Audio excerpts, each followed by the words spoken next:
আসসালামু আলাইকুম। আজকাল মানুষকে কোরআন হাদিসের কথা বললে আপনাকে বোকা পাবে, আমাকে বোকা পাবে।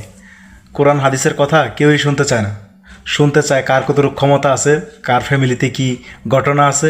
হ্যাঁ, শুধু মানুষের গীবত শুনতে চায় আর গীবত বলতে পছন্দ করে। রাজনীতির কথাও কিছুটা শুনতে চায়, শুনতে পছন্দ করে। রাজনীতি তো উত্তাল মাঠ। আপনি চিন্তা করে দেখেন, মানুষের গোলামি করে। আমি কার গোলামি করতেছি? যে কোনো একটা দলের, একটা মানুষের, একটা শক্তির গোলামি করতেছি। কিন্তু আসলে কি আমরা আল্লাহ তাআলার গোলামি করার দরকার না? কোরআন হাদিস কি বলে একটু শুনেন। সূরা আস-সফ আয়াত 4, বিসমিল্লাহির রহমানির রহিম। ইন্নাল্লাহা ইউহিব্বুল্লাযিনা ইউকাতিলুনা ফি সাবিলিহি সাফফান কাআন্নাহুম বুনিয়ানুম মারসুস।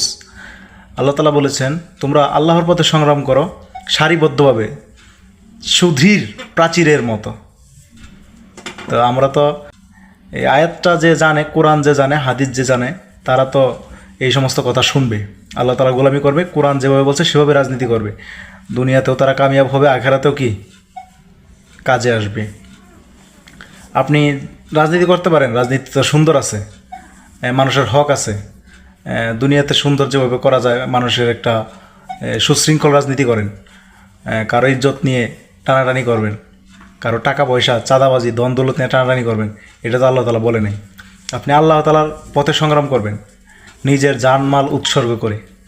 আপনি অন্য কারো যদি ক্ষতি করেন, তাহলে এটা তো আপনার নিজের ক্ষতি করতেছেন। তাই আমি সকল ভাইদেরকে বলবো যে অন্য কারো ক্ষতি করবেন না, যাই করেন না করেন, নিজের হক পরের হক চিন্তা ভাবনা করে